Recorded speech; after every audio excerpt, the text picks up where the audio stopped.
I've been in the office, maybe 5 times in the last 9 months or whatever. So.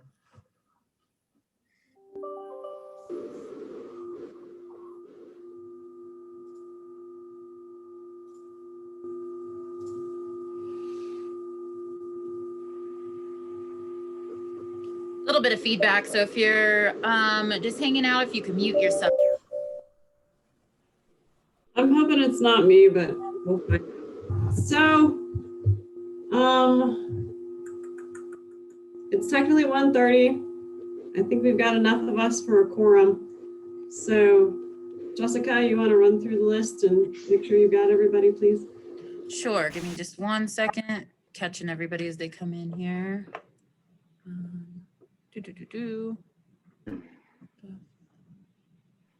Do we have Dole here for when it's time to hand it up? No, we're not going to have Dole. So I'll talk about that when we get to the agenda. All right. Okay, so I'm just going to go down the line. If I missed you, let me know at the end, and I will make sure that you are marked. You need a phone charger, please. No. Let me mute. All right. Okay, so I see Kathleen, Wendy, Matt Jr., from everyone from CDOT, and then I have Gail, Brian, Victoria, Anton, Aaron, Rick, Brandy, Karen, Debbie, John, Darren, Jason, Sally, PPACG staff. Is there any other TAC members that I missed? Okay, I guess with that, make sure you state your name when making a motion. We have lots of items today, so I'll need to make sure we get those clearly. And then I give it back to Brandy. Thanks, Jessica. And yes, as you mentioned, I received a phone call from Dole about an hour ago. He had an emergency meeting to go to, so he will not be at this meeting. So I am proposing, as opposed to whoever graciously volunteered to be first vice chair, which, albeit if I recall correctly, was a bit reluctant. Let's move officer elections to the end of item 6.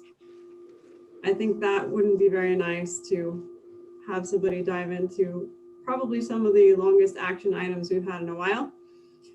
Whoever that first vice chair is, because I'm trusting Tim, who may or may not be on this call, to remember the slate that he put together. I don't think there's going to be any objections. So if someone wouldn't mind making a motion that moves officer elections as the last item of our action items, we can entertain a motion. This is Sally, and I'm happy to move that item to after number 6. This is Brian. I'll second that. We have a motion and a second to move officer elections to the end of item 6. All those in favor? Aye.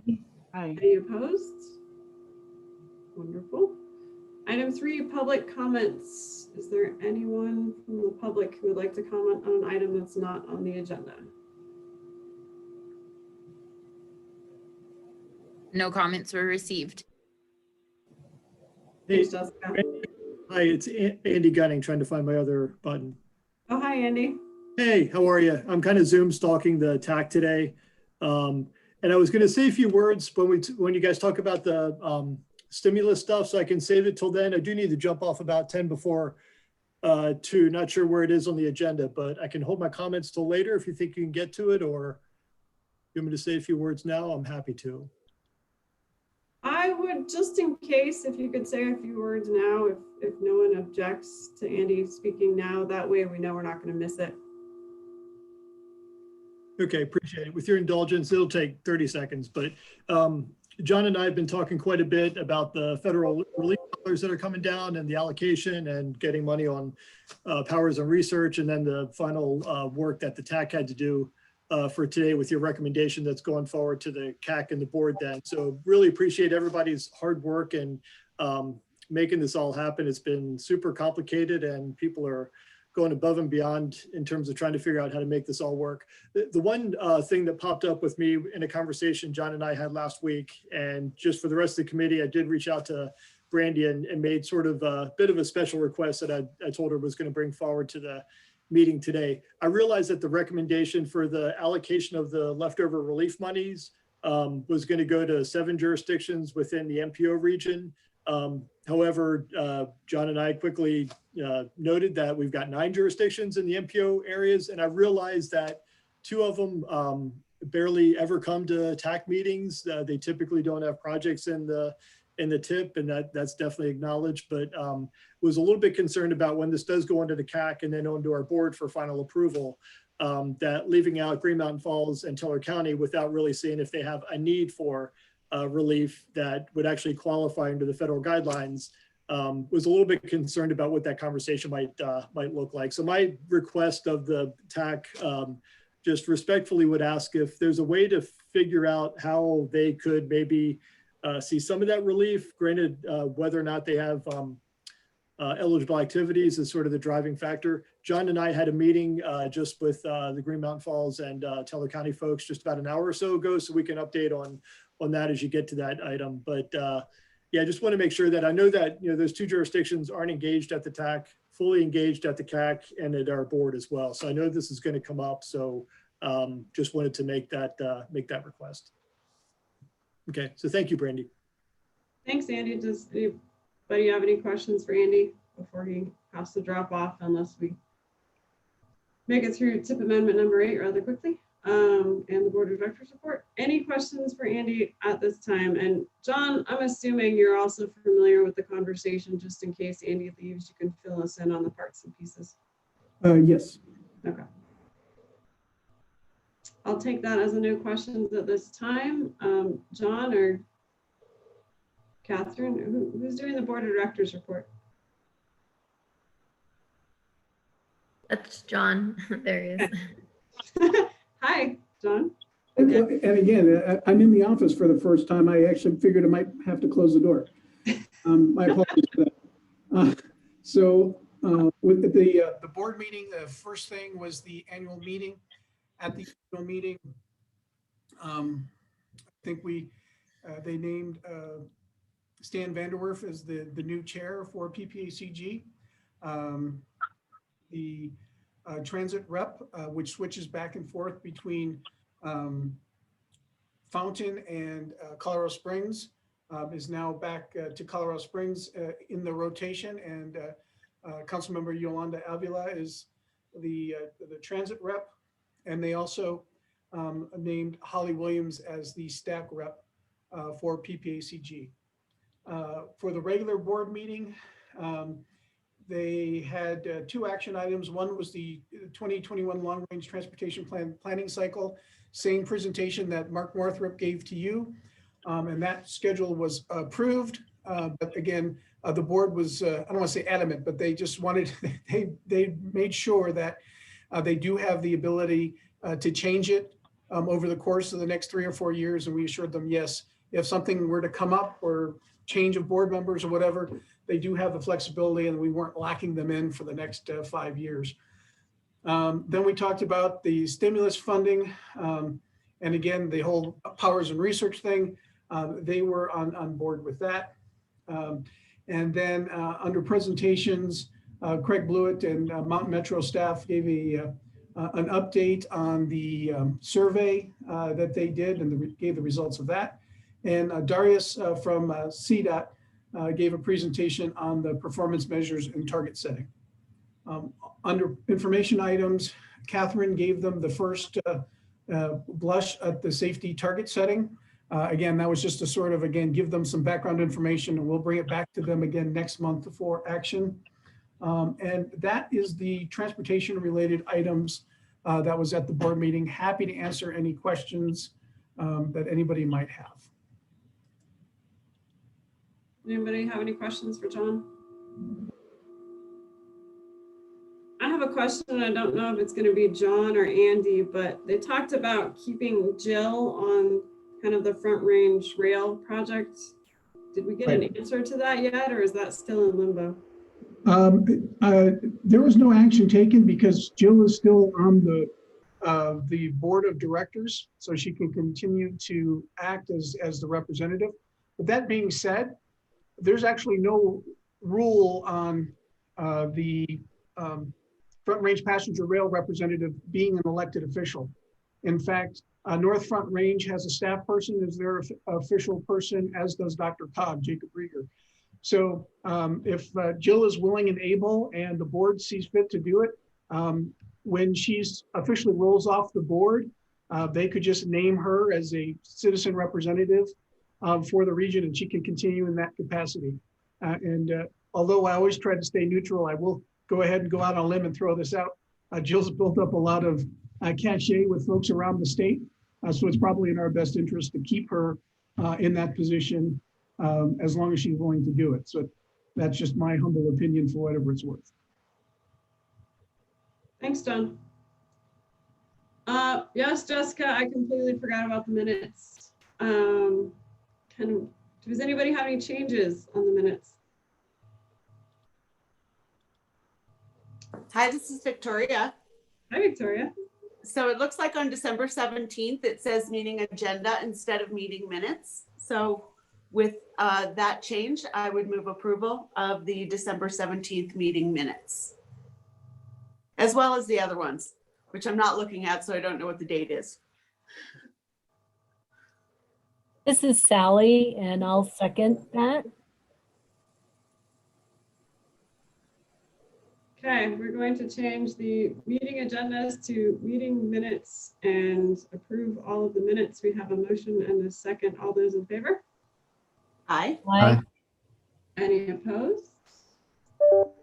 Our plethora of minutes are approved. We have the board of directors report. We moved item A, so we are on to 6B, which could be called A, but I don't want to confuse anybody. Catherine, fiscal year 2021-2022 tip amendment number 8. Hello, good afternoon, everyone. Catherine Wenger, Senior Transportation Planner, PPACG. All right, so as you probably can see by the agenda, we split out some of these amendments just so that we could keep them straight because there's quite a few changes this month. So this one is a set of requests from CDOT amending our FY 21 through 24 tip to be added in the fiscal year 24. So all of these are new projects. Recently, CDOT has kind of allocated or allocated their funds, their RPP funds for years 24 in our region. And so this is adding those projects and those funds into the tip per that request. So just quickly go through those projects. Sorry, thought I had that pulled up. Catherine, okay, Shane so- Ferguson, if you'd like, I Yep. can talk about that as well. Sure, I'll just go through real quick the title, and then if you want to add anything, feel free. Okay. All right, so we have CDOT, an I-25 PEL monument to C470, a CDOT, obviously this is all CDOT, State Highway 21 interchange at Airport Road, a mobility and safety improvements on State Highway 21 from mile marker 132 to 154, a US 24 East winding Garrett to Woodman, and then a mobility and safety improvements on US 24 East, mile marker 311 through 350, and then State Highway 67D north of Woodland Park drainage project. And with that, we ask that you recommend the Board of Directors approve Amendment 8. And Shane, if you want to say anything else. Yeah, so just real quick on a couple of these before I get into further detail. The first one, the PEL, that was a commitment early made on to help fund that PEL. So that's not really changed as to what was originally planned for that funding source. And then the last one at Woodland Park, that's as well hasn't really been a change for what was originally planned for the RPP funding. The biggest change and difference is what we're looking at for Airport and Powers Corridor and on US 24 East. And really what we're looking to do is start to stage up the next set of projects, capital projects based off of the PPACG priority pipeline of projects list. So if you remember, we have about 8 projects identified where Research and Powers, the MAMSA project, ramp metering, and Fillmore and the Garden of the Gods on I-25 were your first set of priorities, but then we got to a second tier of priorities that we looked at: airport and powers, 24 East, widening from Garrett to Woodman Road, HOV lanes on I-25 from Cimarron in North Nevada, and then US 24 over Ridge Road overpass. And so what this funding does really starts to set the stage for that first two projects that were on that second tier. So we're looking at preliminary design and really starting to get these on the shelf and ready for in case we get another funding source that drops out of the sky, if you will. So airport and powers interchange is the first one that we're looking to work on, as well as the US 24 East widening from Garrett Road to Woodman Road. And with that, I will entertain any questions. And for your information, the fiscal year 25, when that comes around, will also reflect these two major projects and trying to get those ready and shelf ready designed. Hey Shane, it's Victoria. Hi, Victoria. Would you remind me what the I-25 PEL is to look at? Yeah, this was a commitment, and I believe that funding has already been allocated over, but that I am not as familiar with where that was originally committed to. This is something that I guess has been, and we'd have to go into the archives, and I don't know if Wendy has any background information on this, but this was a commitment of 500,000 of RPP that contributed to that PEL study. So originally, Governor Hickenlooper asked for a study to be done when the GAP project came around into being to begin with. And this money was put from the PPACG area in RPP. We made that commitment to help fund that original study. So this was budgeted before the GAP even started. So that would be what, like maybe 4 years ago now, right at the beginning of this would have been in 19 or 20 when we originally had the ability to even look at where we had available funding. So it's been that long ago, and it's gone. It's long gone. It's in that project, and it was part of the original report to figure out how we move forward with the project. This is Okay, Karen. This is Karen. Just a quick question. Does RPP stand for Regional Planning Program? No, Regional priorities. correct. Regional Priority Program? Uh-huh. Okay. Could you just explain what that is? Is that an ongoing program? It is, and it's an allocation that comes to the region, and then there's a sub-allocation made to each of the different planning areas. And in your area, the engineering program out of the north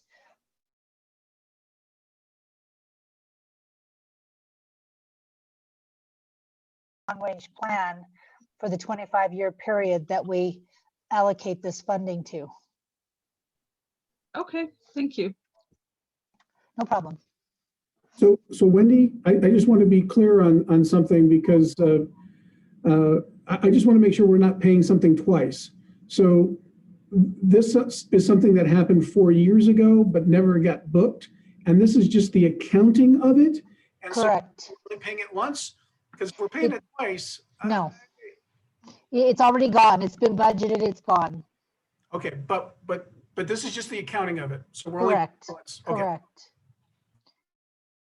It's located, and so now it has to be, and it's been in your tip since we did through 24. It's been through, but the reason we're looking at 24 again now is because Shane has worked with you all to be able to go through and add those other projects, and to do that reshuffling of the projects to be able to get to the two new projects that he's adding into this process for 25. So, and we can't do 25 yet until we have a 25 to add into your tip. So that's part of the disconnect. Thank you. So you got I think it was $7.5 million allocated in 2024, and that 500,000 from our perspective was given to the PEL project for the gap when Governor Hickenlooper asked for us to do that.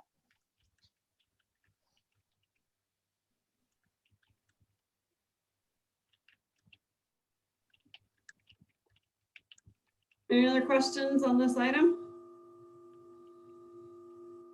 I have a question, Shane. So one of our last in-person meetings is when we were going over this list that you presented to all of us. Mhm. I'm happy to see that the list is making it to the point that there's dollar signs attached to it. Do you need us to go through that list again to make sure we're staying ahead, or are you comfortable you're far enough ahead with this group? So I think there will be a point in time, and not, I would say not probably within this next year, but at some point, we will want to sit down again and one, celebrate how we've accomplished the first tier of projects, or at least a majority of them, but then continue with identifying second and third tier projects that we want to prioritize. And so I'm excited that, Airport and Powers, I mean, and US 24 East, I mean, that's second tier projects that we're starting to put dollars to. And so I think that's good news, but I think we want to, and again, I'll probably talk with John and kind of our own internal, because we want to be able to have a reasonable expectation of what those dollars could look like over the next 4 to 8 years, to get I guess a limiting bracket, if you will, of what can we reasonably plan for, so that we can identify the next tier of projects. And so that function will come up sooner than later. Okay, yeah, I don't know, like you said, how much money is going to fall out of the sky, but I definitely want it to be ready for it in case it does. Right. Well, if there's no other questions on this item, can we get a motion?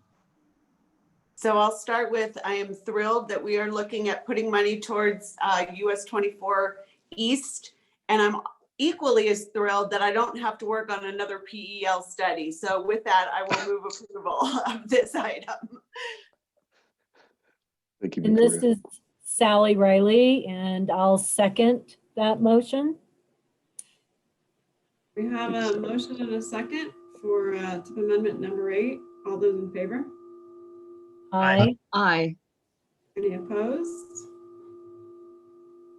Motion carries. Next item, stimulus funds, jurisdiction allocation split. John, Catherine, are you gonna arm wrestle? Who's gonna handle this one? I put my name on it, but John kind of knows this, so I'm happy to hand it over to him or take it, whichever. Well, I think in the interest of time, I'm not going to rehash everything that has been said and done to date.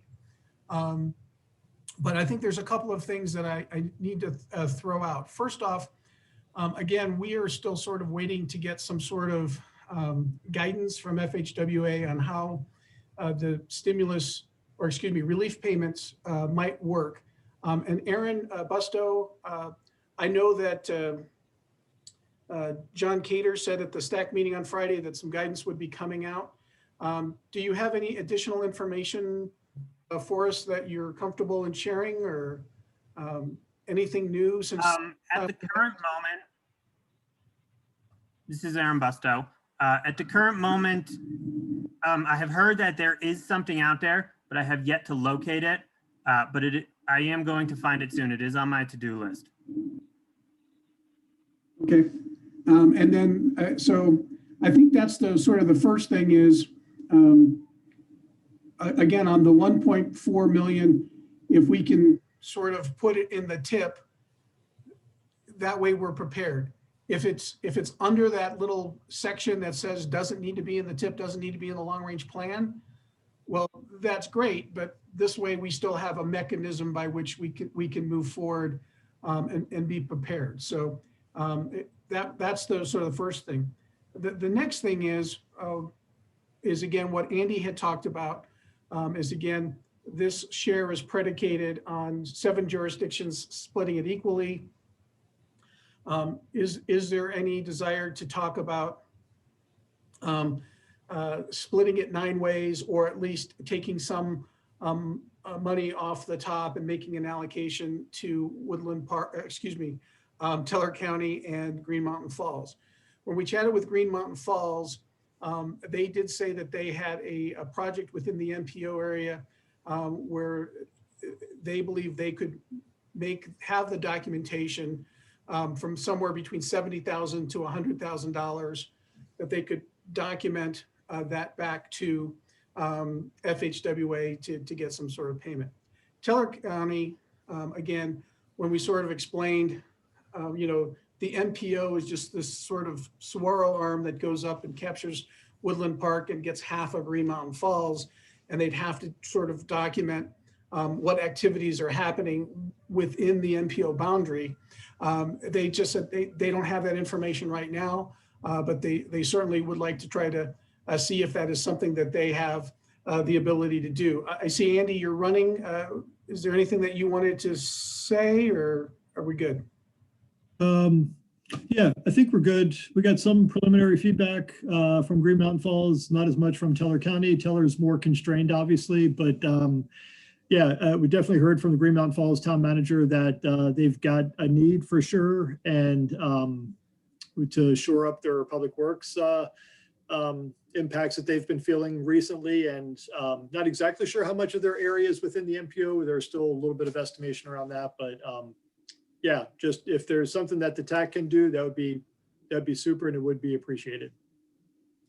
And I think the question in front of everybody now is, do we actually have to sort of talk about this now? Do we have to figure it out? And the answer is no, but.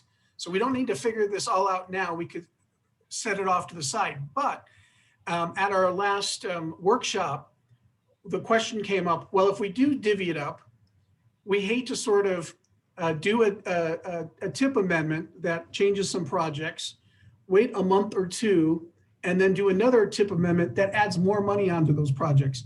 And again, I can't remember the El Paso County project, but I think Colorado Springs, was it El Paseo or something like that, right? Yeah. I'll use that as an example because that's the only one I can remember at my age.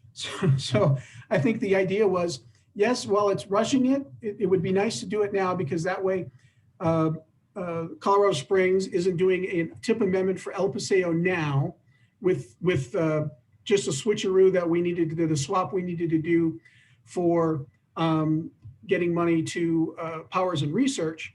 And then a month or two later, doing another tip amendment that would add on their relief payment. So that's something that you guys have to sort of work through, sort of the, are you comfortable with the number enough to try to move forward with a tip amendment, and understanding that the Green Mountain Falls and Teller folks at either the CAC or the board might have a recommendation not to move forward with the tip amendment because they want to have more of a discussion on how that's divvied up. So that's something for you guys to decide. Two more quick things. If you notice in the memo, we do talk about, remember, we always talk about there's a rule against distribution or sub-allocation for federal funds. And every time it always sort of comes up, I always cringe and say, no, you can't do that. So the relief payment is sort of a different animal, and we can do that distribution based on this. But if everybody wanted to put it on a project, or we had a lot of jurisdictions say that they want to put it on a project versus a direct relief payment, then we get into the problem. If it looks like a duck and it quacks like a duck, FHWA is going to think it is a duck. So I think we're good with just 2 jurisdictions, but if more jurisdictions say, we just like to transfer it over to an actual project, FHWA might require some more documentation. And maybe it's just the minutes from these meetings or whatever, to make sure that that rule has been complied with. And then finally, again, waiting for the whole documentation issue of this, or not documentation, but guidance issue on this. My understanding from CDOT, Herman Stockinger, is that they did come back with at least the distribution formulas. And we're actually, the way it was distributed by FHWA or USDOT rather, was not quite the 8.4 that we had thought we were getting. It's actually going to be less, but paraphrasing Herman and the action taken by the State Transportation Commission, they wanted to keep all of the MPOs whole based on what they were promised and in good stead. So they're going to move some things around to make sure that we are kept whole. So a big, huge thank you to CDOT for keeping us whole, number one. But number two, by doing that, we can continue with our discussions on the relief payments. So I'm paraphrasing. He did send me an email I could read to you, but I think that's sort of the gist of it. So again, thanks to the Transportation Commission for keeping us whole and letting us to move forward, especially since we've been a month into this brain damage. It would have been horrible if we had to go back and refigure everything based on the new dollar amount. So that's what I'm throwing out there. So I think the first question is the 7 versus 9 question, and then from there you can sort of move on to the tip amendment. Thanks, John. I definitely appreciate you doing your best to guide us through this process. It seems like a lot longer than a couple of months, but it's okay. We've gotten to know each other really well, and that's always encouraging and exciting. Yes, Andy did reach out as far as Green Mountain Falls and Teller County. And like you said, we do have the notion of not everyone wanting to put their monies on a project, but some jurisdictions, municipalities that want to not have to have that lag time. So I'm going to throw something out for conversation, and everybody is feel free to kind of give your own 2 cents. Personally, we've been throwing around trying to get to that $200,000 mark for the last 6 weeks. So something that I would propose, given the fact that I wish that we had Green Mountain Falls here and we had Teller County here to weigh in on these conversations, but that's just not the case. What if we take the 1.471 million and give $200,000 each to those 7 jurisdictions, carve off the $71,190.48 and have Teller County and Green Mountain Falls discuss if they have a role for that. I've heard concerns offline that we understand that there's needs and we understand that these are great dollars, but they're not easy dollars. So on one hand, we wish we could spread it around if you could just put it in the bank account and go forth and spend it, but there's a lot more to it than that. And we don't really want to put a burden on jurisdictions that aren't used to jumping through those hoops.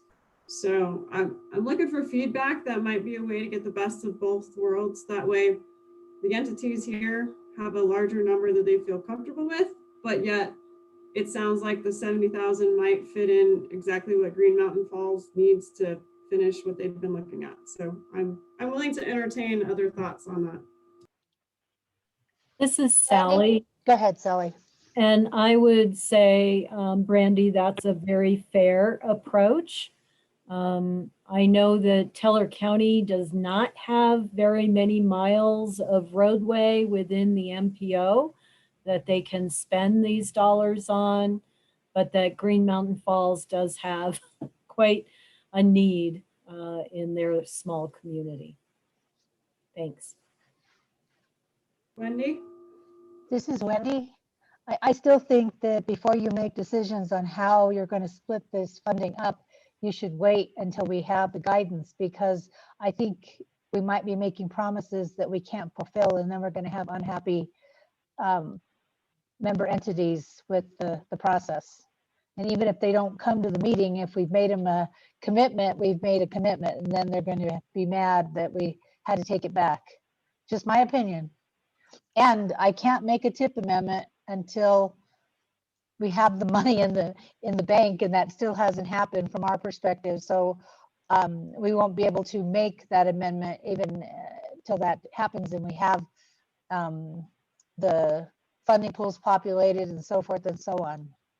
Does that include the $7 million, Wendy? My understanding was that the $7 million had to go to the board as a tip amendment in February to keep powers and research on schedule. That's true. We do have funding to be able to move things along. I'm sure that, but the funding is not in the pool. It has not come to us yet to be able to do this.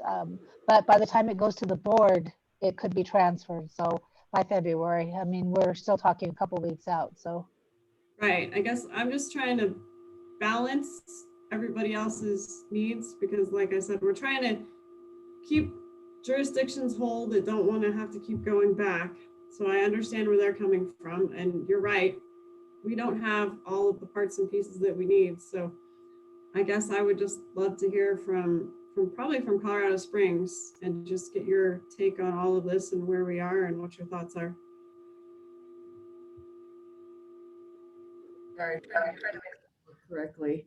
So we would be fine with either allocation split. And I do echo, I think it was Wendy's concern about committing funds for another jurisdiction that's not here to speak for themselves. I would ask if we were going to do that, that if they did not necessarily want to take on the $71,000, is there another spot we can put in the tip or keep it for a call to address that later? So it's just something to think about maybe separately. But to go to the issue for our projects, we would really like to see our allocation of this remaining 1.4 million to go to our projects and be included in the tip. I mean, we're ready for that project to go to construction, but we were willing to delay it until the fall because we thought it made sense to go through and do this. And we do have an additional funding need as well. So and kind of going for the paperwork and the benefit of the project and to get the stimulus money out there in the economy, would like to see that move forward as quickly as we can.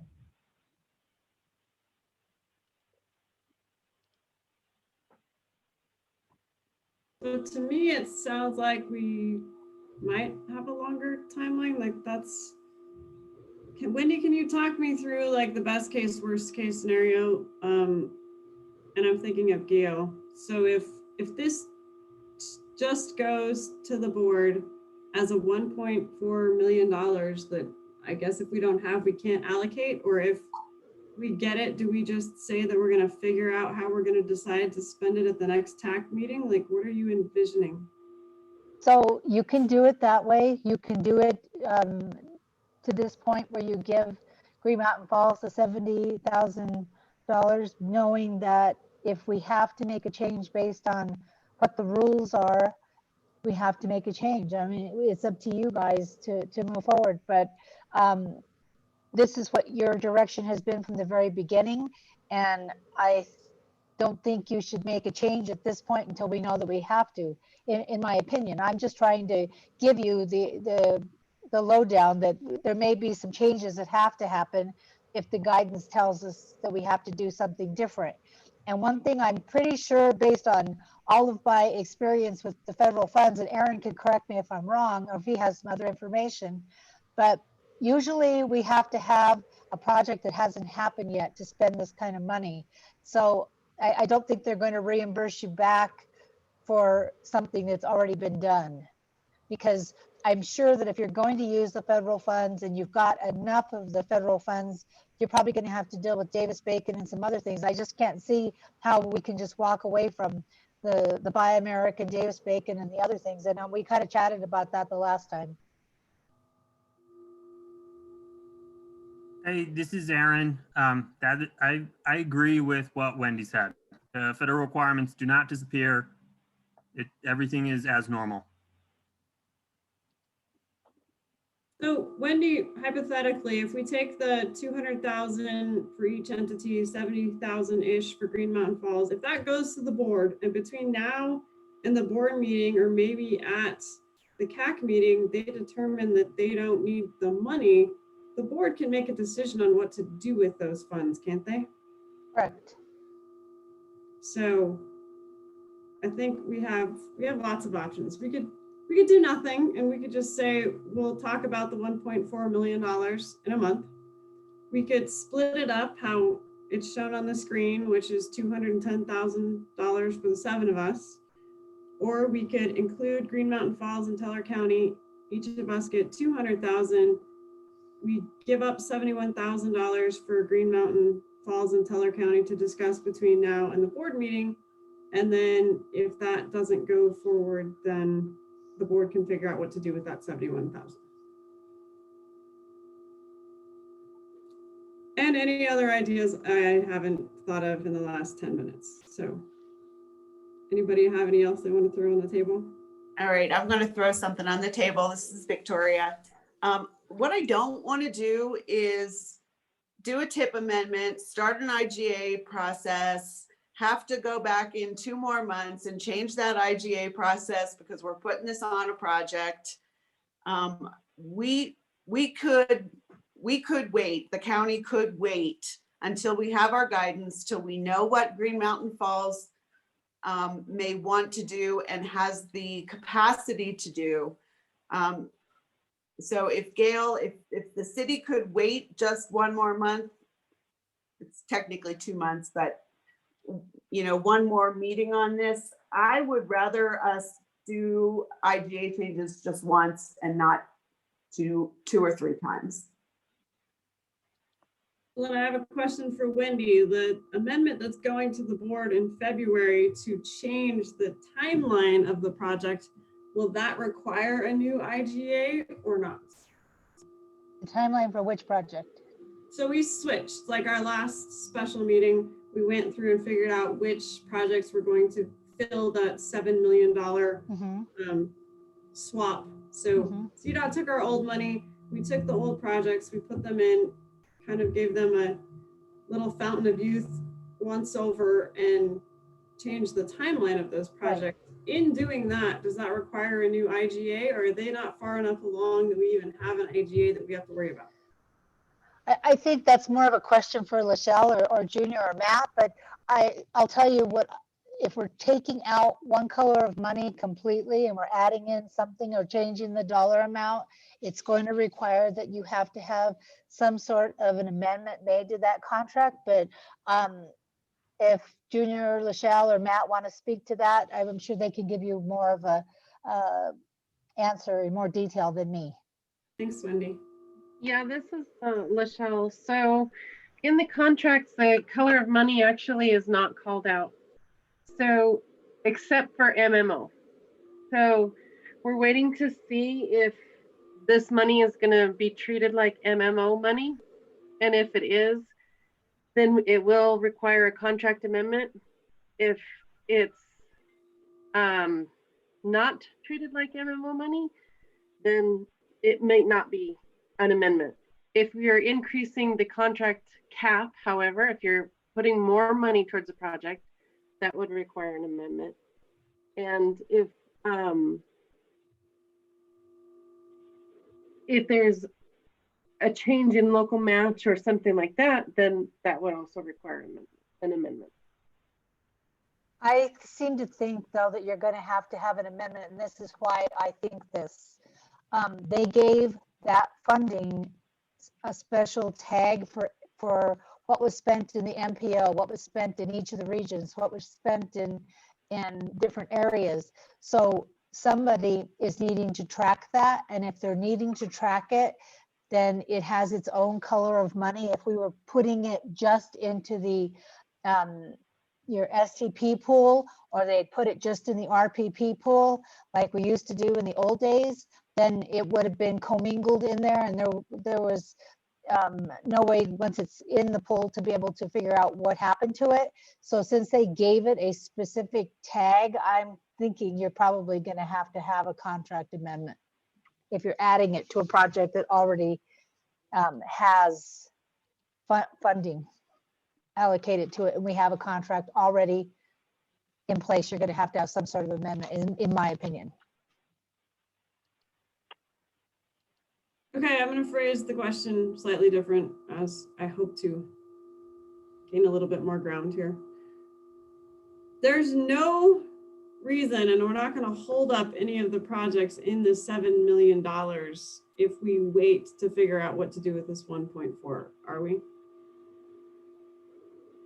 Well, let me make sure I understand that. So are you saying, and Catherine, can you call up the TIP amendment again? Is it item A is the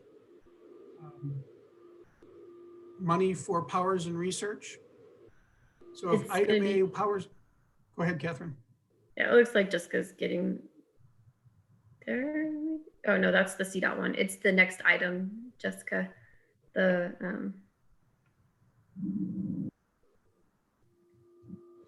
yeah, Amendment 9. Yeah, thank you.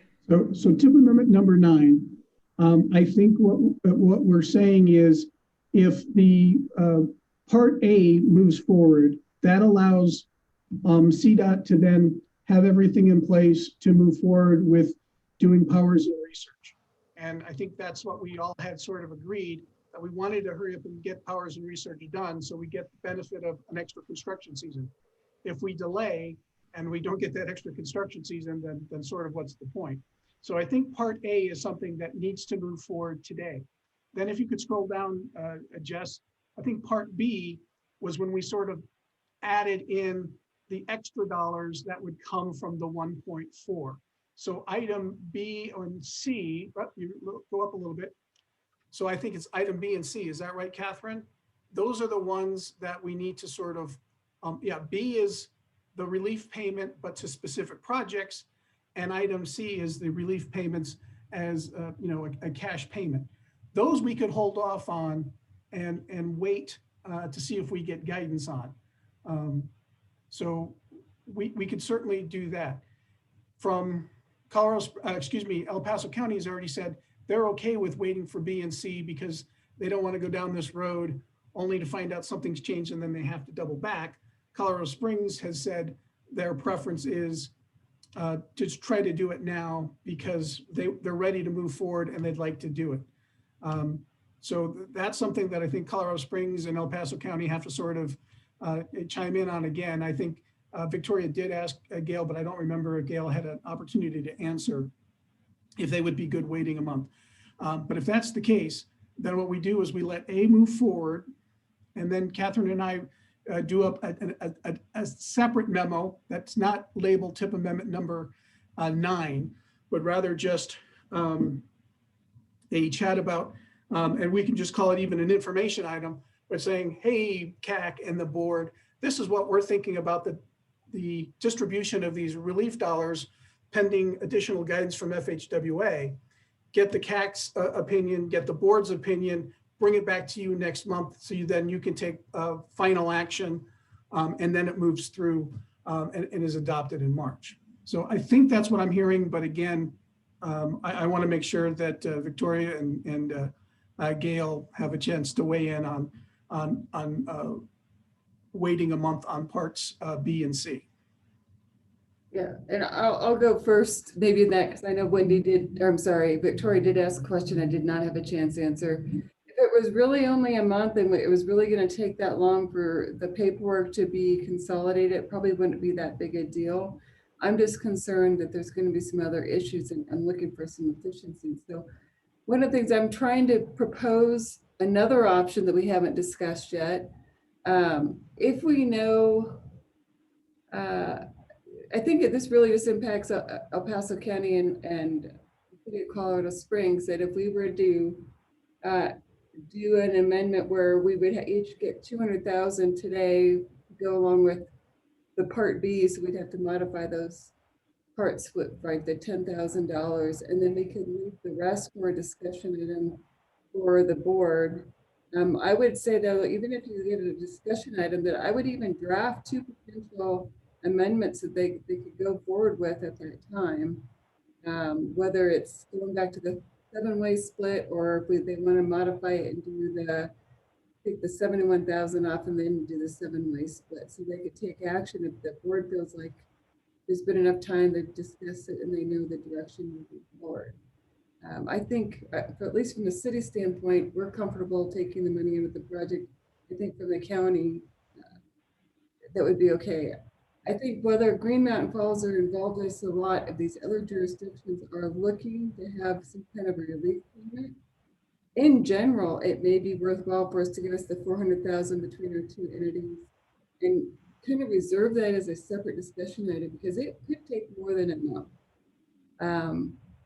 I would suspect that this is all going to have to be audible and traceable at some point in time, so it may be beneficial for these entities to wait and really plan for where this money could be used in this program. So I'm almost wondering if we could separate them. And I don't, Victoria, I kind of spoke for you a little bit there, but since you and I have the projects and the other entities are really looking for some kind of relief payment, it may be worthwhile to separate those out if they're comfortable with that dollar amount. So I hear that, and I like what you're thinking. The problem is if we put, say, 200,000 on our projects and the board decides that they want to do a regular 9-way split, that 200,000 goes away. And it's not the right number anymore then. Yeah. I guess we hadn't talked about doing a 9-way split today, so that's why I wasn't really thinking about that. But if you think that's the direction the board may go, then that does change it. And then do we still look forward? Do we look and see what that split would be for our 2 projects? And again, keep an amendment on those to the extent we can, and deal with the bucket that could be relief payments separately. And if more money comes to the city and county later, then so be it. And if not, then it's still up for discussion from a relief payment standpoint. Right, and I think at this point, if I'm hearing you correctly, that, yeah, you want to sort of take the bird in the hand, what you know what the minimum is you were going to get, let part B move forward with that minimum, whatever that is, 180, 190,000 versus the 200. That would be fine, but let's go back to what Wendy is saying, that again, if they don't have a funding code for the 1.4 million, it might delay you anyway. So you could be giving up money to go faster, but then when you get there, you might not be able to go that fast anyway. So as long as you understand the risks, and again, I could be wrong, but that's my understanding of what Wendy is saying, that if the funding code's not there, if the region gives you 180,000 or 200,000 or 210,000, doesn't matter what we give you in the tip. When you go to do your IGA, if that amount isn't actually available, if there's not a funding code for them to attach to it, you're going to be delayed anyhow. So you just have to kind of weigh the risks. Do you go with the lower amount so that way you can speed by if everything's good? But if you do that, there's no guarantee that you will be able to speed by. And Victoria, I think I interrupted you, so I apologize if you wanted to say something. I'm sorry. No, you're good. Okay. So we have ahead. a funding code. So Okay. we've done that. What we're waiting for now is the funding transfer. And I don't think we can spend the funding until we get the guidance. So that between FHWA and our folks, somebody I'm sure is getting on top of that. So that we should have some information here in the next few days about what that's going to look like. So the only 2 projects that we have that have this issue with adding the funds in are the Paseo Road and Arnold Avenue, right? Or the Arnold Avenue Bridge, right? Right. So whatever that dollar amount is that's decided, that complementary piece is the only issue we have with just those 2 projects, right? Correct. As far as the swapping of the funds to go to powers and research. So the $210,000 that each one of those projects has added in is above the line, and that's not going to powers and research, right? Correct. Yeah. Right. We've already balanced. Okay. I just want to make sure I understood. Yeah, when we balanced out the powers and research dollars to make sure that we had exactly what CDOT was looking for. And then even then we had a gap. And at that point in time, we just took the relief money and gave that to CDOT. And we're trusting that someone behind the scenes is changing and has a huge box of crayons with all those colors of money. But we made it that far to make CDOT whole for the 7 million. And now we're just talking about the 1.471 million. And to kind of piggyback on what. So what I need to do to make this work is I need to go in and take all of the old STP Metro money out. And that's what we're going to use for powers and research. And so I can't take that funding out. Well, I could, I guess, as long as it doesn't have any budget action against it. I could take it and give it to Shane, but then you'd have a hole in your tip until we could put the stimulus funding back in, if that's what we need to do. That's what we need to do. But I need for you to take the Arnold Avenue Bridge and the Paseo project, and I need you to take that, whatever that dollar amount is that we use from the supplementary piece, that has to be a line item all of its own, because it'll have a different funding source when we put it in the tip. So it'll have to be a separate line item in this tip amendment. And Wendy, to clarify, the projects on part A of the tip amendment are also swapping funds between STP Metro and the new stimulus funds. So all of those projects, I think there's 6 of them or so, are also Right. changing colors of money. Correct. Correct. Yeah. I got you. Yes. Okay, I just want to make sure.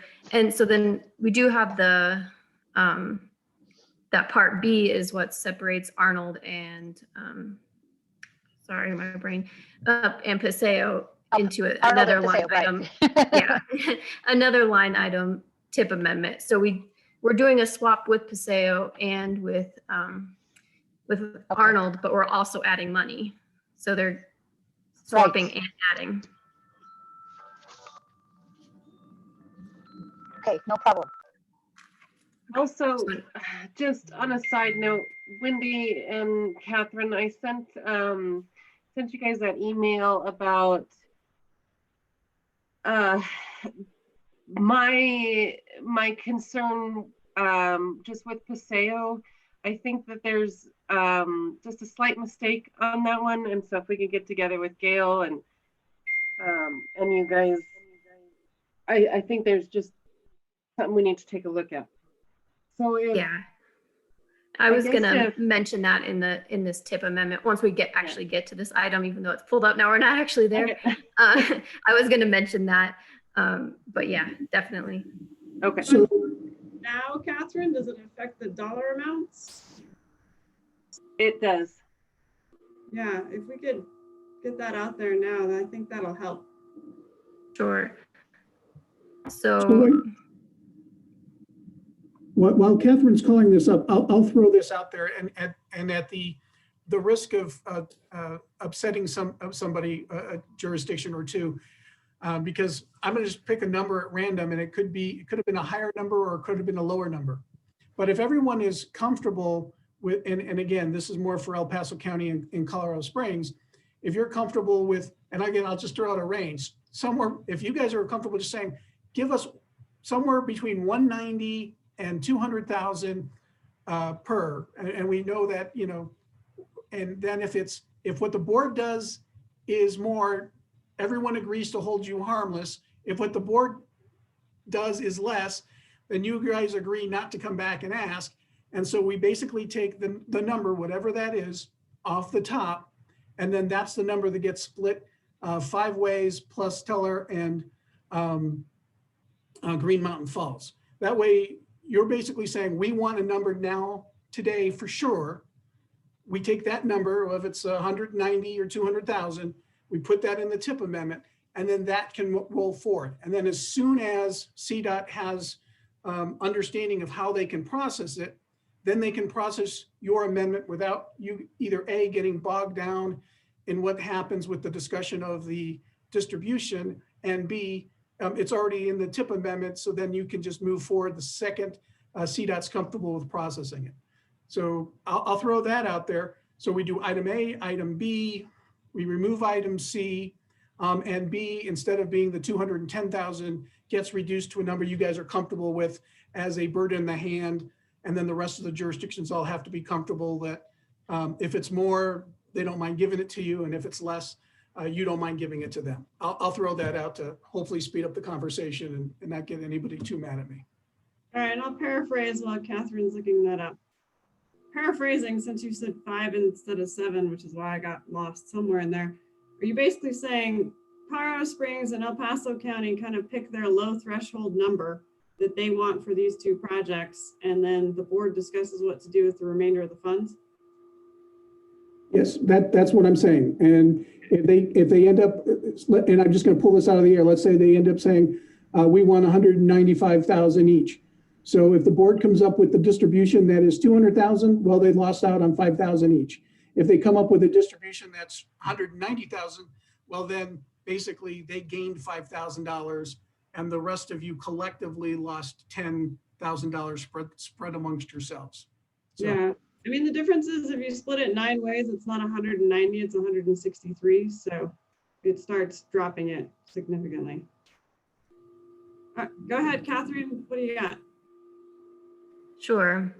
So the Paseo Bridge project, or Paseo Road Bridge, some of that funding that we identified in the previous spreadsheet, or you can see it here in the memo, it says it has $38,083 in pre-construction, and that's actually already been obligated. And so previously we included that in the swap, but we can't since it's been obligated. So that leaves, so the STP Metro pre will stay there as STP Metro, and it will only swap 462,936, which changes, you know, the total amount that they're swapping, but also it changes the total amount of STP Metro and STPGP that we're swapping to go to powers and research, but only by that 38,000. So there'll be a little bit more the stimulus money that will go to the powers and research project, and a little less STP Metro by that 38. So that's what that changes. So then what's the number we're working with for the stimulus payment? The stimulus payment still total is the same, but the this powers and research interchange project that's pulled up here to show you, the STPGP, the stimulus money, is 6767886. Sorry, that's STP Metro that's going to the project. Sorry, there's too many things going on here. The STP Metro is 6,767,886. The stimulus money that would go into that powers and research is 309,387. This STP Region 2 is the same, 1471190, and so then the total stays the same at 8548463. right, but I think her question is how much is available for the relief payment, and isn't that 1,471,190? Yes, that doesn't change. It's just the Right. changing between which type of STP is going to the powers. That's the number that's the question. The 1,471,190 split 9 ways, split 7 ways, or take some off the top and then split it 7 ways. I think those are the 3 different sort of things that we've been chatting about. Yep.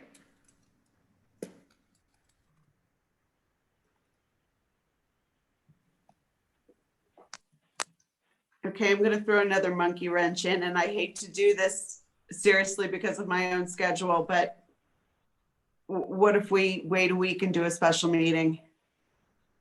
Will we have a better sense of what we have, what Green Mountain Falls has, if Teller County can even use it? Can we get all of that stuff together and try and have another meeting before the next board meeting? Yeah, Don, how engaged is the CAC, Green Mountain Falls and Teller County representation? I'm sorry, I talked over you. What was the question again? How engaged is the representation on the CAC of Green Mountain Falls and Teller County? So for the CAC, and Jess Bechtel, if you could actually help me out, because I know you attend all those meetings. I know Ann Esch from Green Mountain Falls is a pretty regular attendee.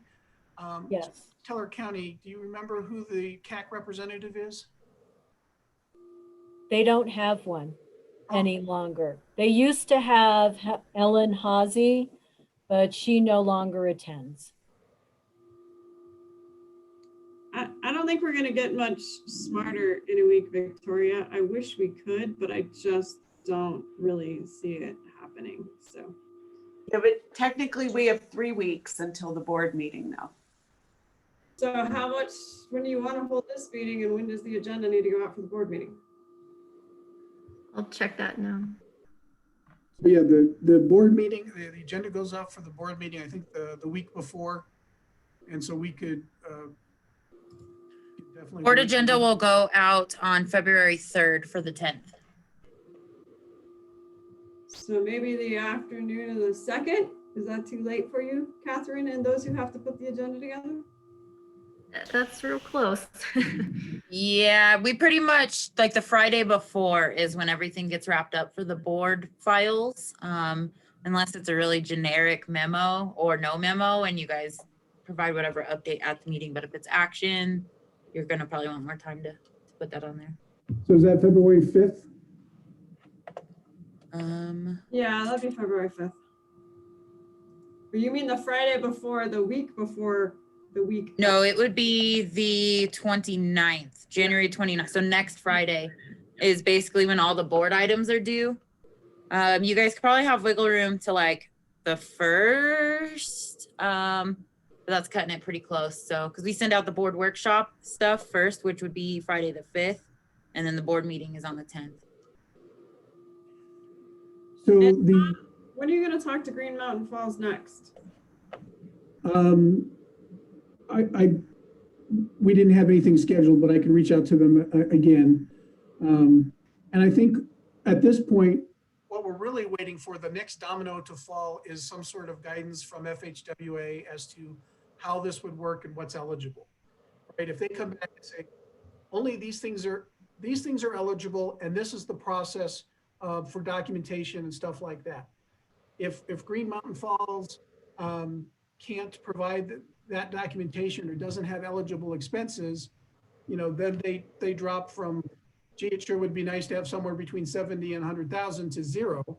Or if again, when we sort of go through it, they might be, yeah, we're definitely can justify and document 70,000, and we're definitely cool with that.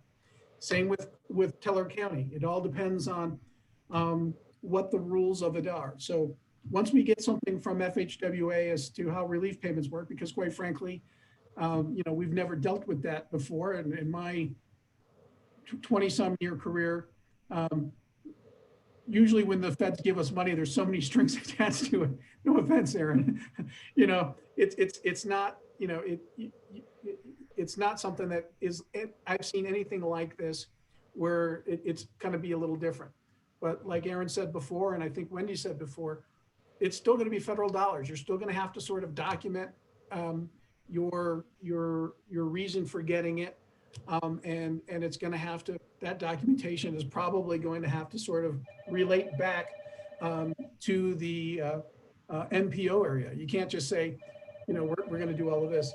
Someone's calling and I don't know how to turn it off, but well, I apologize for that. All right, Victoria, and we'll just take a pulse. All right, let's just start with who wants to meet again in a week and who wants to attempt to make some semblance of a decision today? This is Jason Palmer Lake. I say I would vote to wait and meet one more time until we understand exactly what all the rules are and everything. That would really help us. That would be my vote, to meet one more time. Thanks, Jason.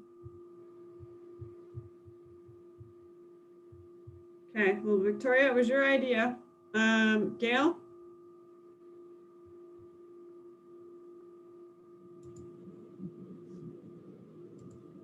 Did we lose Gail? Hear me? I'm sorry. There you are.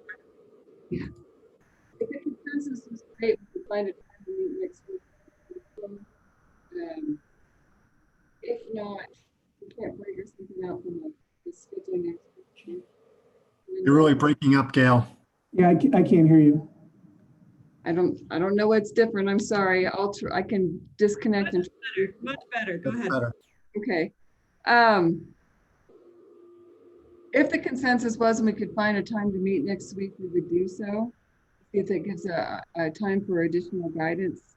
If that's something we don't think we could do, we would like to revisit this topic and maybe propose another solution to send forward to the board next time.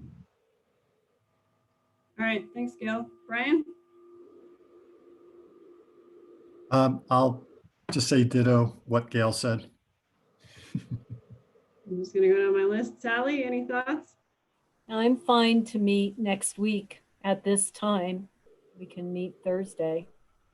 It can be in the morning, that would be better, but we can talk about that. That could work. I can make that work too. All right, Karen, any thoughts on the matter? Will we know definitively by next week if Green Mountain Falls and Keller can utilize these funds, or will they need more time to kind of dig in and see if they have shovel-ready project? Well, and I don't know that shovel-ready projects are even on the list. It's more of, do you have the capacity in your staff to manage these federal funds? So I don't know if they're going to know the exact yes or no to get to the finish line, but hopefully John will get a pulse of even if they want to participate in this process. Okay, Well, well, I then I think think I would agree with those who suggested having a special meeting. John? Yeah, thanks, Brandy. Karen, all I wanted to say is, look, by waiting a week, all you do is you're waiting to see if there is any sort of federal guidance That comes through that clarifies the situation on the relief payments. If it doesn't, then we're gonna, when we meet again a week from now, we're gonna be exactly the same spot. Because even though I have an additional week to chat with Green Mountain Falls and Teller County, nothing's really going to change until they understand what the eligibility is for the relief payments and how it would work. But assuming that we get some sort of guidance on the relief payments, how they would work and what the eligibility is, then have those conversations with Teller and Green Mountain Falls and have a better understanding of where they're coming from, and even encourage them to attend the meeting themselves. Because I'm far more comfortable them defending their own stake in this than me trying to do it, right? So if all of that happens, then your conversation on Thursday is much more robust and you have more information. But I can't guarantee you anything. You could wait a week and you could say, well, what do we know now differently than we did last week, John? And I could just look at you with this dumb look on my face saying, nope, don't know anything new. So John, did you invite them to our meeting today? I did not have the opportunity to sort of get a hold of them and explain the whole thing to them until 12:30 today. And at 12:30, I said, hey, by the way, we're meeting at 1:30, and they did not have their schedule cleared to join us today. That being said, if we do set something up for next week, I will definitely send that along to them and encourage them to participate. That would be great. Anton? Brandy, my concern is if we go without Green Mountain Falls and Teller County having an opportunity to, if you will, vote on how this goes, this thing is going to hit the CAC and it's going to hit the board, and we're going to get more than just our hand slapped. I have no problem defending it, Anton. Yeah, I understand, but I think it's Right, but I think it makes better sense to. Sorry, go ahead. I can't make them come to the meeting. I think it makes sense. Waiting a week at least gives us a better idea from FHWA as far as what it can be used for. I don't know that it necessarily crimps us too hard. It would be fantastic if we knew more about from Green Mountain Falls how they, what their requirements were, so we could help them. But even if we sit there and say, how about we just allocate? I'm not trying to get ahead into next week's meeting. Please don't read that. But if we decide next week to allocate $25,000, $50,000, $75,000 to Green Mountain Falls, that still has a little bit of peril to it. So I am all in favor, at least for now, holding off until we get FHWA's guidance on how to use the money. I support meeting next week. Did I miss anybody as I was scrolling through the list? Well, since we have a lot of you on the phone and Catherine loves more than to hang out with us, how's everybody's 9 o'clock next Thursday? It works. Any We objections? can't do it. Wendy Michelle can't? and I can't do it. We have a TPR meeting. We're busy all next week. What about TPR meetings. February 1st? Can we do February 1st in the morning? I can do that. I can Wendy? make it work. That should be enough time to get stuff ready for the board packet too, if you guys work it out on that Monday. Should be good. About 9 o'clock, February the 1st. City at work. Yeah, I can't do Monday either. Wendy. Okay, Unfortunately, people are procrastinators and I have all kinds of stuff that's been popped up on my calendar because I had too many procrastination issues over the holidays. okay, Wendy, are you available? That's what I was trying to figure out. Not that it matters whether I'm there or not. Well, we hope somebody knows more in a week that can explain this. We put you at the top of the list. Aaron's a close second. It goes back and forth depending upon the question. And as long as we could get Junior or Lachelle, I mean, Wendy, love you, and I'm happy to like update you afterwards. But if we could get somebody from CDOT, that would probably work.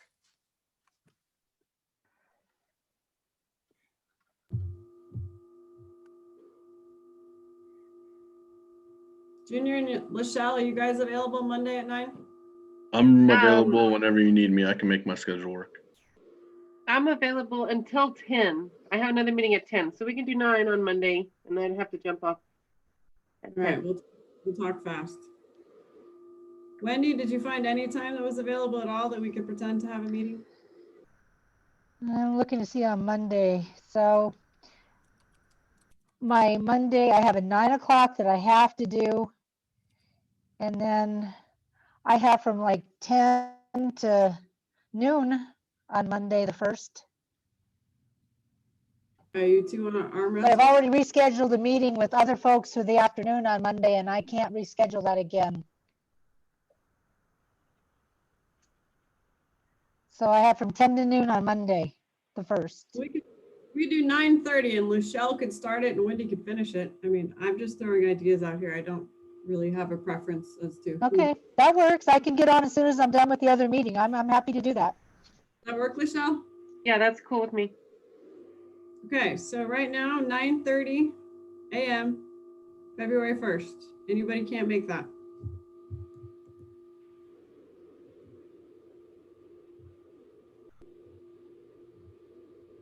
Okay. Try that on for size, Catherine, and see if people actually attend. Hopefully they can. John, we wish you luck getting in touch with Green Mountain Falls to give us a hint. Hopefully between them and Teller County. Teller County has a really tight window to fit through. So I'm a little skeptical about that, but Green Mountain Falls will make something work. So going back to our agenda, do we need a motion to say we're going to meet in 2 weeks, or can we just agree to 2 weeks? Like, John, what do you want this to look like? I think for Robert's Rules of Order, if someone could make a motion to table this item for further discussion at a special meeting to be held February 1st, and then somebody else says second and you all vote for it, I think that makes us kosher, and then this item is just tabled until we meet again. Victoria is so moved. Second. Get that, Jess? We have a motion and a second. Who was the second on that? Sorry. Gail Sturdivant. It was Gail. Thank you. All those in favor? Aye. Any opposed? Thank you. Catherine, I'm assuming, well, you need a tip amendment number 9 that goes forward. Do you want us to approve the first half of tip amendment number 9 pending the meeting on the 1st? That's up to you guys if you want to move that, part A through. I mean, it can still get done and get moved through the board after the special attack. What do you think, John? Yeah, it would make me feel better if you guys don't have any objection. If you're all knowing that you want to do at least part A, because that way, if for some reason, everybody needs to put together data for a redo of Space Command or Space Force or whatever, and all of a sudden we don't have quorum on the 1st, that's the item I think that is a priority to make sure that we can move forward to catch our construction season. So if you're comfortable with it, if you're asking what would make me happier, I'd like to see you approve item A now. So if for some reason we don't get a quorum and things fall through, that can at least move forward to the board. Brandy, Go ahead, Gail. Gail Sturdivant with City of Colorado Springs. I move that we approve the TIP Amendment 9, Part A, with the administrative correction that Catherine mentioned to remove the SDP Metro and make the appropriate adjustments for the State Highway 21 and research powers so it is balanced for our discussion. I'll second. This Victoria, is Sally. Oh, Sally, you do it. You go. Thanks. Okay, we have a motion and a second to approve Part A of TIP Amendment number 9. All those in favor? Aye. Any opposed? John, do you want us to officially table Part B? I thought you did, but maybe, yes, then, Part yes, B. please. We just approved Part A, so if you want us to table Part B until the 1st, we can do that. B and C, yes. I think B and C need to be tabled until further discussion February 1st. Perfect. Who wants to make that motion? This is Sally. I'll go ahead and recommend that we table TIP Amendment number 9, Parts B and C to February 1st. This is Brian. I'll second. Go ahead, Brian. I'm so excited. It's taken years to get people to second motions. Now they'll make them and fight over seconding them. This is awesome. Just in time for Dole to take over next week, I hope. All those in favor? Aye. Aye. Aye. Any opposed? Yeah, that's a good thing we like each other. Item 6E, safety target setting. Catherine. All right, the easy ones. Okay, so last month I brought to you the information item on our annual safety target settings for 2021. We do this as it suggests annually. And so this year we are needing to do this again. So Alyssa Babler actually talked with you, or maybe that was in the board, sorry, I'm getting confused as who talked to who. So anyway, we have discussed this last month that we need to set our safety targets. As an NPO, we can either set our own regional targets or we can support the state targets.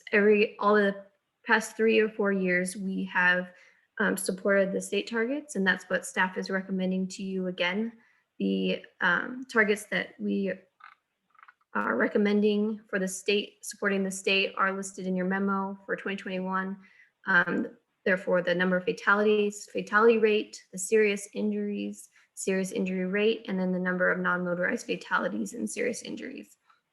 There's more information on the CDOT safety plan and their target setting and how they came to these numbers in your attachment number 1, and then attachment number 2 has some more information on just the safety data for our region setting.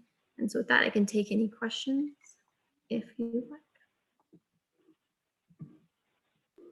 Any questions for Catherine? This is Karen. I do have a question. Catherine, so can you remind me, there's a lot of discrepancy between these numbers for various years. Particularly, let's see, it's like from 2016 to 2019, the numbers for non-motorized fatalities and injuries really dropped. And is this because there was some kind of a data glitch that I think we talked about before? Are you talking about the regional or just all in general? I just recall that with this safety data that there was some inconsistency between some different years, or there was some factor that wasn't included. Is that the case with this data? Yeah, there's a couple things going on with, especially in our region, especially the serious injury and serious injury rate dropped considerably, and that's due to data, the way that they're collecting data or not collecting it in this instance, and how it's being transferred. So something's happening between the actual collection of that data and how they're qualifying serious injury with the police station, and then how that data gets transferred to the Department of Revenue, and then it goes on to CDOT, and then it comes to us. So it's a few steps there. So the serious injury, there's a known issue there, and they're working through it, but it could be, they said it could be years before that gets fixed, just because they have to implement, you know, a standardized version of what a serious injury is and get that everyone to comply. And I think the non-motorized fatalities and serious injuries, I don't recall an issue there, other than maybe the way that they were actually classifying those as well. But there is known issue in our region, especially with the serious injuries and how those are being recorded. You said that there is a known issue. Yes, yes. Got it. I mean, 15% is a pretty significant reduction. Do we feel like we're kind of headed in that direction? I think there's talk that I mean, they're going more aspirational as far as like CDOT safety targets. They're going for a 0 deaths. So that's one thing that they're making their targets a little bit more aspirational. So I think there's hope, and there's a lot more focus on safety at, you know, the state and regional and local levels. So understood. Okay, thank you. Mm-hmm. So this is Victoria.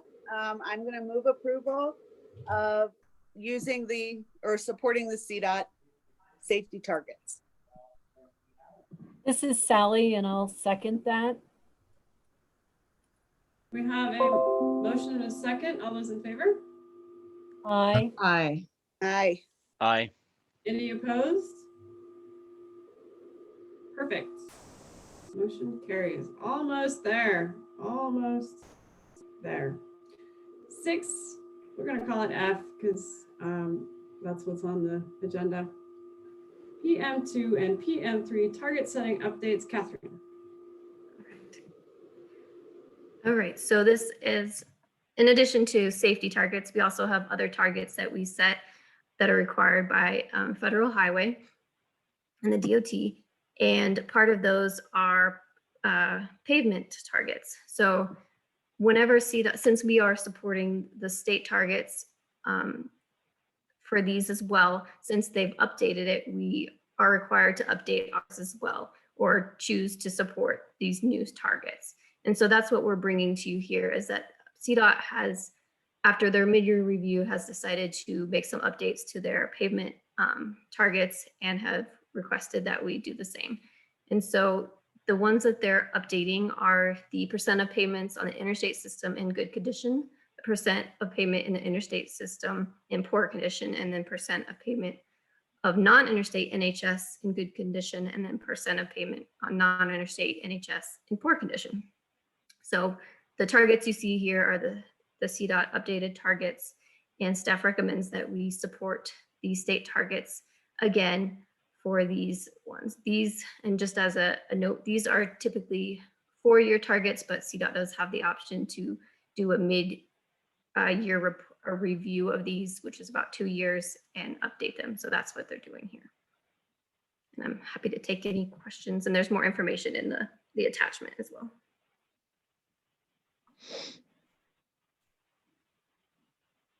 Questions for Catherine?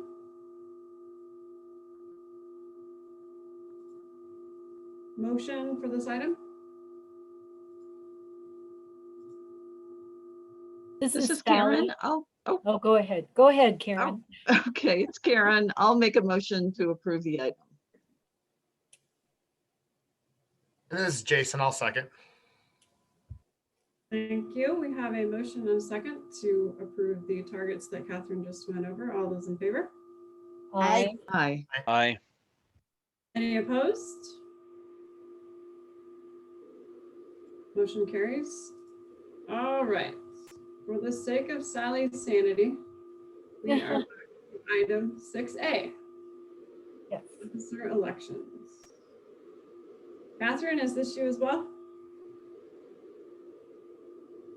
No, it has John's name on it, I think. Yeah, I think I can do it. I think continuing on to the discussion from your last meeting, you had nominated a slate of officers coming up for the next calendar year. The chair, Dole Rubinek, hopefully I pronounced that somewhat close. First vice chair, Sally Riley, and second vice chair, Jason Dosh. Unless there are any nominations from the floor, Madam Chair, you would entertain a motion to approve this slate. Are there any additional comments on this item, or anyone who changed their mind in the last month and wants to fight Dole for the role of chair? I mean, he's not here, so he probably wouldn't win that round.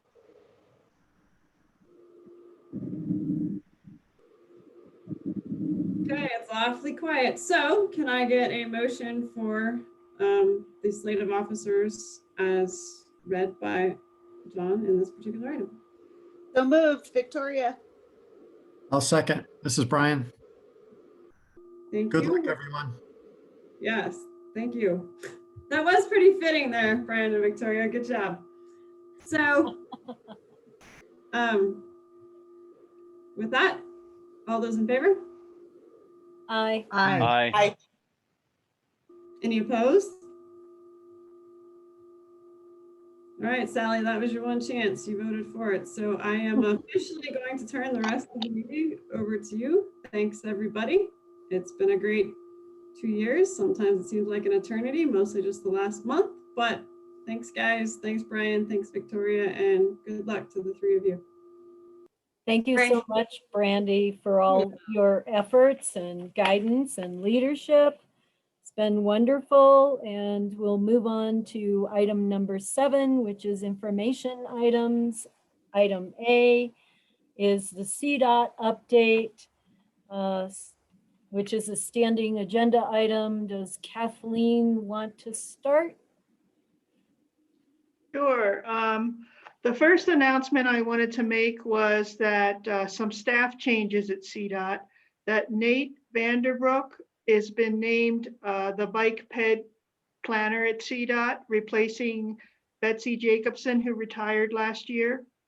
We also are in the works of hiring a land use planner. We're in the process of making an offer, I believe, for that position.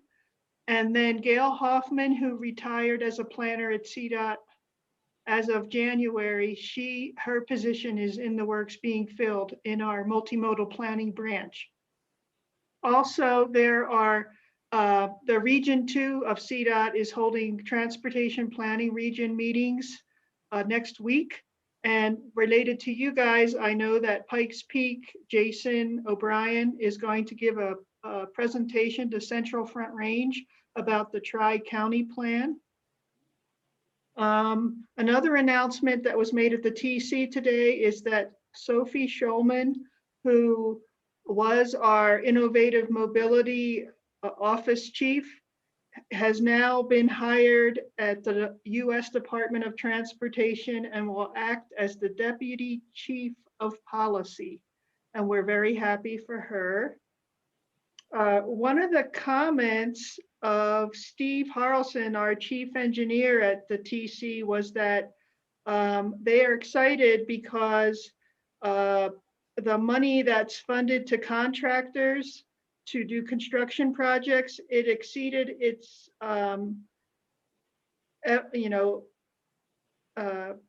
what's the word?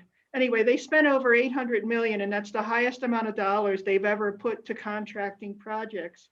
And it's 23% more than what they spent in 2016, which was when they hit their last goal.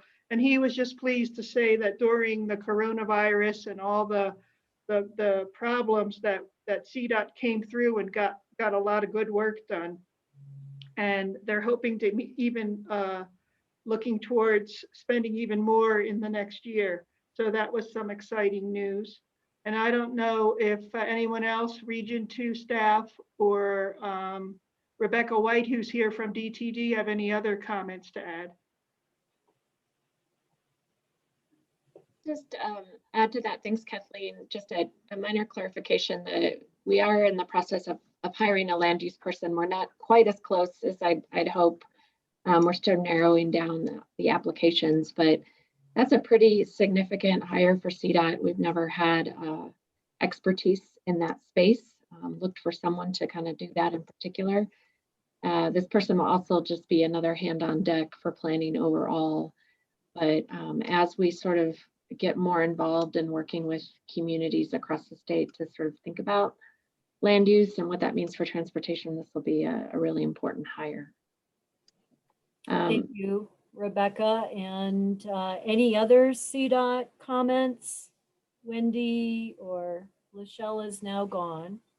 Well, Junior. the only thing that I had to add to Kathleen's information is just the fact that we're going through, and it's not just the TPRs, but the RPP amendment today was part of the new STIP process, as well as there'll be a ask to PACOG to add RPP projects and some other projects to their tip as well for our new 2025 edition for the new 22 to 25 STIP process that's underway now. But that's all I had to add. Thank you, Wendy. We'll move on then to Rebecca. Back to Rebecca. She is going to provide CDOT revitalizing Main Street grants. All right. Thank you so much for the time today. I was really delighted that John asked for this update. So I'm joined here today with Molly Bly, and she leads the Revitalizing Main Streets grant program. So we're going to tag team a bit on this, but really the point today is to make sure you all know about a couple different grant programs. One that is out now statewide and is really designed to help communities adjust their infrastructure to the COVID situation, and that's what Molly's going to talk about with Revitalizing Main Streets. The other program is called Safer Main Streets. It is only in the Denver area right now. However, the governor's stimulus proposal, the part of the budget he's proposed to help stimulate the economy, if it's passed by the legislature, would add $70 million that would go to both these programs. So John wanted us to cover them today. On the one hand, to hopefully encourage some more applications for Revitalizing Main Street, and on the other, to familiarize you all with Safer Main Streets, so that when and if, I hope it's successful, that we are able to move this program statewide. You all are in a good position to apply for those. So thanks for going to this slide, Molly. So the Safer Main Streets program, we did launch this a little less than a year ago with $77 million worth of funding that came through Senate Bill 267. That was part of the Denver Region 1 areas allocation. That was sort of one of the projects that the region and DRCOG agreed to support. So that's why it's limited to the Denver area right now. But the real thought was, we're seeing this really disturbing uptick in pedestrian and bicyclist injuries and fatalities, especially along busy urban streets. And many of those are CDOT facilities as well. So just in the Denver area, CDOT actually owns, people own Colfax, Colorado Boulevard, Federal, Hampton. And these, as Denver's grown, these streets have gotten more crowded with fast driving, and we're just seeing a lot of people get hurt or killed. So we want to try to do something about it. So this was a competitive grant program. It was open to the entire DRCOG area, and again had this real safety focus. And what we took a look at is projects that we could quantify a safety benefit, either by doing a cost benefit ratio or looking at other sort of safety criteria we look at, like loss, which I can never remember what that stands for, but also qualitative information. I'll give you an example. One award we made was to a project in Commerce City that had seen absolutely no safety issues to date. This is on Colorado Boulevard in Commerce City. However, there's a new elementary school going in and an RTD new stop. And so the city made the case that we're going to see incidences out here, and having a stretch of road without a sidewalk is a real concern given the school and the RTD stop. So if you go to the next slide, where we are with the Denver program is of about the 77 million available, we've awarded 58 million. Really great range of projects, which makes me excited to see this program go statewide. The biggest project was a $10 million award along West Colfax, primarily in Lakewood. That is a stretch that has a real hodgepodge of sidewalks. They've seen a lot of pedestrian fatalities, really kind of disturbing number there. So that will add sidewalks and actually neck down the road in some areas. And then at the other end in Nederland, I think they're getting just a couple 100,000 to put in new crosswalks. So it's a really good mix of projects from small to big. And I'll turn this over to Molly now and then wrap up at the end with it, how this fits with the governor's. Yeah, so I'll talk a little bit about the Revitalizing Main Streets program that we've been doing. I recognize a few names on the call, chatted with some for getting these projects implemented. So I'm just going to go through a high level, but no, you're always welcome to reach out with specific questions as well. We really want to get these funds out the door. So grants are up to $50,000. Right now we're averaging about 44,000. So lots of folks asking for that full 50,000. They are eligible. The projects that are eligible are coming from local government agencies and other government agencies. What we found is if a government agency, so like a BID or a DDA is not already in CDOT system, it can take a little longer.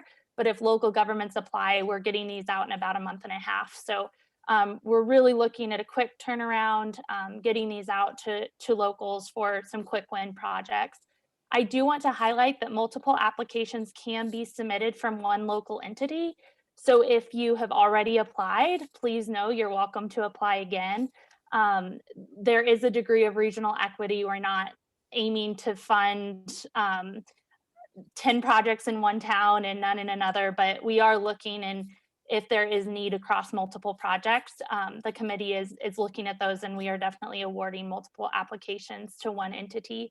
Our goal is to distribute about 65 more of these projects by May. And if you do the math quickly, that's a lot of projects. And ultimately, really, it is the result of locals submitting those applications. So we just want to encourage you, if you have questions, if you need ideas, if you want to hear some of the ones that have already been implemented, reach out. We're happy to help through the entire process to get funds out quickly. I've included the evaluation criteria. These are multimodal funds. So we're really looking at public health as it relates to COVID, getting people outdoors, socially distanced, but also active transportation. You'll see in the box to the right, we've had a lot of repurposing downtowns, looking at parklets, but also we've had sidewalk and crosswalk, small projects, trail improvements, park improvements that add seating and places for multimodal opportunities to go in. Most of these have some kind of bike component. And then wayfinding, shared streets, and transit. So really, the types of projects are extensive. There are lots of different opportunities. So if you have an idea, we definitely encourage you to reach out and submit that application. I've included a link here. It's not hyperlinked, and obviously you can't click on it. So if you just Google Can Do Colorado grants, it should come up, or reach out, email me, and I can get the application to you as well. Here are a few pictures, just because pictures are always better. A quick distribution of where we're seeing projects come in. It really is exciting to see the projects statewide that are being implemented.